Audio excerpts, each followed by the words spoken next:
শুধু পরিষ্কার করতে চাই যে এইবারের নির্বাচন অন্য সব নির্বাচন থেকে ভিন্ন, এটা মাথায় রাখতে হবে। তাহলে সেই নির্বাচনের পর জুলাই সনদ বাস্তবায়নের জন্য দায়বদ্ধ কিনা এই প্রশ্নটা করা যাবে না। এটা আমি মনে করি যে তারা এই সনদে স্বাক্ষর করার রাজনৈতিক দলরাই নির্বাচন করছে। তারা যেহেতু স্বাক্ষর করেছেন জুলাই সনদে, তাহলে এই দায়িত্ব এটা পালন করার দায়িত্ব তাদের। তো কাজে আমি যে হাদি নির্বাচন করতে পারেনি, আপনারা সারা বাংলাদেশে ঝালকাঠির নির্বাচনটাকে সুন্দর করে গণভোটে মত দিয়ে আপনারা হাদিকেই জয়যুক্ত করতে পারেন। শরীফ ওসমান হাদি, সে বাংলাদেশে একটা সম্পদ ছিল, সে নিজে একটা প্রার্থী ছিল, ঢাকা ৮ আসনের প্রার্থী ছিল। ঘরে ঘরে গিয়ে রাস্তায় যেখানে হোক মানুষকে জড়িয়ে ধরে সে ভোট চাচ্ছিল। সে কোনো ক্ষমতা প্রদর্শন করে নাই, কোনো রকম মানে অন্যরকম কোনো ব্যবস্থা নেয়নি। সে শুধু তার জ্ঞান দিয়ে, তার সুন্দর সুন্দর কথা দিয়ে, এবং তার যেহেতু সে জুলাই আন্দোলন, জুলাই অভ্যুত্থানেরও একজন নেতা ছিল, মানুষ তাকে কিন্তু মন দিয়ে ভালোবাসছিল। এবং আপনারা হাদির জানাজা যদি না গিয়ে থাকেন, টেলিভিশনে নিশ্চয় দেখেছেন। এত বড় জানাজা কোনো একজন মানে সেরকম কোনো উচ্চ পর্যায়ে কেউ না হয়েও, সে তো এখনো এমপি হয়নি বা সে কোনো এরকম পদে যায় নাই, শুধুমাত্র তার কথা, তার অবদান এবং তার প্রতি মানুষের যে ভালোবাসা এবং তার যে অঙ্গীকার দেশের প্রতি, সে একজন দেশপ্রেমিক ছিল। এইরকম দেশপ্রেমিক আসলে তো যারা নির্বাচনে দাঁড়াচ্ছে, অনেক সময় আমার কথা কিছু খারাপ মনে করবেন না, অনেকে ক্ষমতা প্রেমিক থাকে, তাই না? দেশপ্রেমিক কি সবাই সংসদে যায়? সবাই যায় না, কিন্তু হাদিদের মতো মানুষদের আমাদের সংসদের দরকার ছিল। এটা আমাদের খুবই দুঃখের বিষয় যে আমরা হাদিকে হারিয়েছি। হাদির হত্যাকারীর বিচার অবশ্যই হতে হবে, এটা কোনো বিকল্প নাই। হাদির বিচার, হত্যাকারীর বিচার হতে হবে, এবং সেটার জন্য এই সরকার অবশ্যই মানে অঙ্গীকারবদ্ধ, এবং এটা হবে। আমি নিজে হাদি যখন এভার কেয়ারে ছিল, তখন আমি তাকে দেখতে গিয়েছিলাম। তখন আমি তাকে যে অবস্থায় দেখেছি, আমি সেটা ঘুমাতে পারিনি, কারণ তার চোখের উপরে এরকম লাগানো ছিল, তুলা লাগানো ছিল, কারণ তার চোখের মনি স্থির ছিল।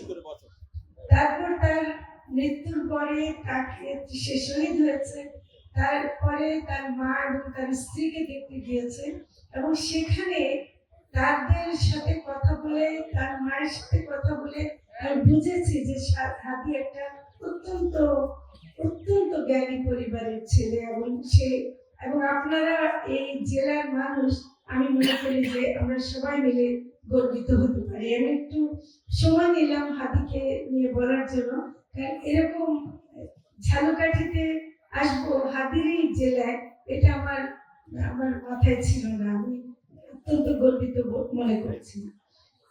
আমাদের অনেক দায়িত্ব আছে। সাথে সাথে আমি সাইদ, তারপর মুগ্ধ, আমাদের আনাস, এবং এই যে 1400-র বেশি শহীদ হয়েছে, আহত হয়ে অনেকে এখনো কাতরাচ্ছে, বিশেষ করে যারা চোখ হারিয়েছে। আপনি কল্পনা করতে পারেন, একটা তরুণ বয়সের ছেলে, সে এতদিন দুনিয়াটাকে দেখেছে, কিন্তু এই জুলাই আগস্টের পরে তাকে গুলি করলো চোখে, এবং তার দৃষ্টি হারিয়ে গেল। এর চেয়ে কষ্ট কি থাকতে পারে? একটা ছেলে, একটা যে অন্ধ ছেলে বলছিল, যদি আমি দৃষ্টি পেতাম, আমি প্রথমে আমার মাকে দেখতে চাইতাম। এই কষ্টগুলো আমরা নিয়ে এই অন্তর্বর্তীকালীন সরকার গঠিত হয়েছে, ফলে আমাদেরকে মাথায় রাখতে হবে যে আমরা কোনো অন্য জুলাইয়ের যে অভিপ্রায়, জুলাই আন্দোলনের মাধ্যমে যে জনগণ এবং আমাদের তরুণরা যে অভিপ্রায় ব্যক্ত করেছে, তার জুলাই সনদের কোনো বিপরীতে কিছু হবে এটা অন্তত আমরা করতে পারি না। তার কাজেই আমাদেরকে কেউ যদি আইন দেখায় যে আপনারা কি আইনি ভাবে এটা আসছে, আপনারা কি আসাটা ঠিক হচ্ছে, এটা বেআইনি হচ্ছে, এটা না আসাটাই বেআইনি হতো। কারণ আমরা তো কোনো আইন মেনে, ছেলেরা তো কোনো আইন মেনে আন্দোলন করেনি, তারা তো কোনো আইন মেনে সরকারের পতন ঘটায়নি, এবং এই সরকার গঠিত হওয়ার সময় তো সেই রকম কিছু আমাদেরকে মেনে করতে হয়নি। আমরা একমাত্র চেয়েছিলাম যে ছাত্ররা একটা সরকার গঠন করতে চেয়েছে তারই অংশ হিসেবে আমরা এসেছি। ফলে ওদেরই যে আকাঙ্ক্ষা, ওদের যেই কথাগুলো তারা জুলাই সনদে, জুলাই ঘোষণায় যেভাবে আসছে, সেটারই একটা সংক্ষিপ্ত রূপ এই গণভোটে আমরা দিয়ে অন্তত এইটুকু বলতে চাচ্ছি যে ভোট তো আপনারা দেবেনই। নির্বাচন তো এবছর হওয়ার কথা ছিল।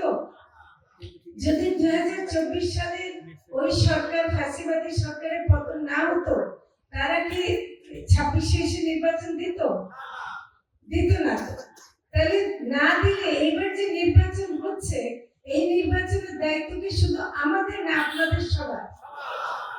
এবং আপনাদেরকে এটাও বলতে হবে যে শুধু আমি প্রার্থীকে সংসদে পাঠাবার জন্য আমি নির্বাচন করব না, আমাকে সেই প্রার্থীর মাধ্যমে জানতে হবে যে তারা সংসদে গিয়ে তারা সেই কাজগুলো করবে যেগুলো আমাদের কোন রকম নতুন করে কোনো ফ্যাসিবাদ তৈরি করতে দেবে না। কেউ স্বৈরাচার হয়ে উঠতে পারবে না, কেউ যেন বারে বারে ক্ষমতা একবার বসলাম তো আঠার মতো লেগে থাকতে পারবে না। এই যে কতগুলো বিষয়গুলো আছে, তো কাজে দায়িত্বটা শুধু আমাদের না। এই জন্য ইমাম সাহেব, খতিব সাহেব, আপনারা যারা আছেন, আপনারা কিন্তু অনেক বেশি মানুষের কাছে পৌঁছাতে পারেন। আপনাদের কথা মানুষ সম্মান করে শোনে। আপনারা যদি একটু বলেন যে হ্যাঁ ভোট দেওয়ার বিষয় এমন না যে আপনি কি করবেন না করবেন এটা বিচার বিবেচনা করে, হ্যাঁ আপনাদেরকে বোঝার দায়িত্ব নির্বাচন কমিশনের যারা দায়িত্বপ্রাপ্ত কর্মকর্তা, এমনকি জেলা প্রশাসনেরও দায়িত্ব, আমরা সমাজের যারা এনজিওরা আছে প্রত্যেকেরই দায়িত্ব সাধারণ মানুষকে বোঝানো যে গণভোটের মাধ্যমে আমরা যে হ্যাঁ না রেখেছি, এর মধ্যে হ্যাঁ দেওয়ার মাইনে হলো আমরা সেই যারা নাকি নির্বাচিত হয়ে সরকারে আসবে তাদেরকে এই কথা বলার জন্য আমরা হ্যাঁ বলছি যে তারা যেন জনগণের পক্ষে কাজ করে, তারা যেন সেই নীতিতে কাজ করে যে নীতি আগের মতো কোনো খারাপ সরকার আসতে দেবে না। সেজন্য আমরা কি, আমাকে যদি হাতে বিষ দেওয়া হয় আর একটা মিষ্টি দেওয়া হয়, তারপর যদি বলেন যে এখন বিষের পক্ষে হাঁ দিবা নাকি মিষ্টির পক্ষে হাঁ দিবা, আমি কোনটাতে দেব? বিষ খাবো না মিষ্টি খাবো? তাহলে মিষ্টি যদি খেতে হয় আমাদেরকে বুঝতে হবে যে হ্যাঁ এখানে আমার সেই মনের কথাটাই বলছে। এবং আমি জুলাই যোদ্ধাদেরকে বলবো যে তরুণদের মধ্যে আপনারা প্রচুর মিটিং করেন। আমরা সরকারের পক্ষ থেকে যেমন 21শে জানুয়ারির পরে আমরা খুব বেশি তৎপর থাকতে চাই না, কারণ যেহেতু প্রার্থীরা তখন তাদের নির্বাচনী প্রচারের কাজ করবে, আমরা তখন বেশি তৎপর হলে এটা একটু সমস্যা তৈরি করতে পারে, সেজন্য আমরা আগেই আসছি। কিন্তু সেই সময় প্রার্থীরাও, আমার মনে হয় কি নির্বাচন কমিশন বলতে পারবেন ভালো, প্রার্থীরাও কি তারা নিজেরা, যেহেতু আজকে বিভিন্ন রাজনৈতিক দল, আমি নাম না ধরেই বলছি, যার যার দলেরও ম্যান্ডেট অনুযায়ী তারা তো সরকারিকে ভালো কাজটাই করতে চাইবে, তাহলে কি তারাও বলতে পারেন না যে হ্যাঁ ভোট দিলে এটা ভালো হবে? নিশ্চয় বলতে পারেন, তাহলে কিছুটা দায়িত্ব তো তারাও নিতে পারেন, কারণ তারা মানুষের ঘরে ঘরে যাবে। আমি এখন প্রশ্নগুলোর উত্তরে আসতেছি। যেমন নিরাপত্তার প্রশ্ন একটা আসছে। আমার মনে হয় যে এখানে নারী আমি কম দেখছি, আশা করি ভবিষ্যতে নারীরা, কারণ ভোটের অর্ধেক কিন্তু ভোটারের অর্ধেক নারী। কাজে আপনাদেরকে বলছি, যারা পুরুষরা এখানে আমাদের ভাইরা আছে, তারা কিন্তু আপনাদের স্ত্রী, বোন, মা, তাদেরকে প্রত্যেককে তাদেরকেও বলা আপনাদের দায়িত্ব, এবং তাদেরকে ভোট কেন্দ্রে যেতে বলা, তাদের নিরাপত্তা দেওয়াটাও আমাদের সবার দায়িত্ব। এটা শুধু আইন শৃঙ্খলা রক্ষাকারী বাহিনী একা করলে পাবে না, এটা আমাদের সবার দায়িত্ব।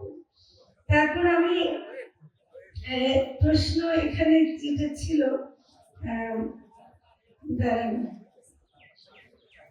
জুলাই সনদ কি, এটা আসলে বলার সময়টা আমরা কত বেশি পাই নাই, এই কারণে যে যেটা জাতীয় ঐক্যমত্য কমিশন অনেক দিন ধরে রাজনৈতিক দলগুলোর সাথে মিটিং এর পর মিটিং করেছে। এখন তারা যদি কাজ শেষ না করে, আমরা তো জুলাই সনদ সবাইকে বলতে পারছি না। সেজন্য আমরা যেটা আমার মনে হয় জুলাই সনদ সম্পর্কে বলার সময় শেষ হয়ে যায়নি। জুলাই সনদ আমরা আবারও এখনো বলার সময় আছে, এবং সেটা বলে যেতেই হবে। রেডিও, টেলিভিশন এবং নানাভাবে এটা বলতে হবে। আমি এটা একমত আপনাদের সাথে। এখনো অনেকেই জুলাই সনদ কি জানেন না, এবং সেটার জন্য আপনারা খালি যদি এই কথাটাই বলেন যে নির্বাচিত সরকার আসলে তারা যেন আগের যে খারাপ কাজগুলো ছিল সে কাজটা না করে তারা যেন এমন কাজ করেন, যেমন এই যে পর দুইবারের বেশি হওয়া যাবে না, উচ্চ কক্ষ নিম্ন কক্ষ এখনো বুঝতে কষ্ট আছে, কিন্তু আরো অন্যান্য বিষয় যেগুলো আছে সেগুলো করবেন, তাহলে তো আমার মনে হয় যে বুঝতে কষ্ট হওয়ার কথা না। আর একটা হলো যে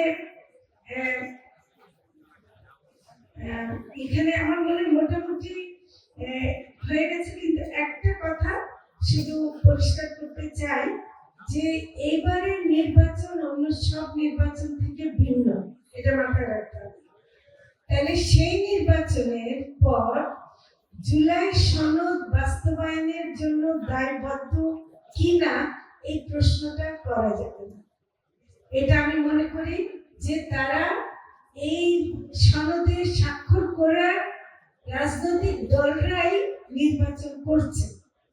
তারা যেহেতু স্বাক্ষর করেছেন জুলাই সনদে, তাহলে এই দায়িত্ব এটা পালন করার দায়িত্ব তাদের। তো কাজে আমি আর বেশি কিছু বলবো না, আপনাদের নামাজে দেরি হয়ে যাচ্ছে।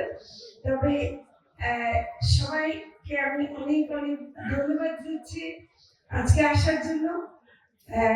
আপনারা ভালো থাকবেন, দোয়া করবেন, এবং একটা সুন্দর নির্বাচন আপনারা মনে করেন না কেন যে হাদিকে আপনারা জয়যুক্ত করার জন্য একটা সুন্দর নির্বাচন করছেন, হাদিকেই আপনারা জয়যুক্ত করছেন। যে হাদি নির্বাচন করতে পারেনি, আপনারা সারা বাংলাদেশে ঝালকাঠির নির্বাচনটাকে সুন্দর করে গণভোটে মত দিয়ে আপনারা হাদিকেই জয়যুক্ত করতে পারেন। অনেক ধন্যবাদ।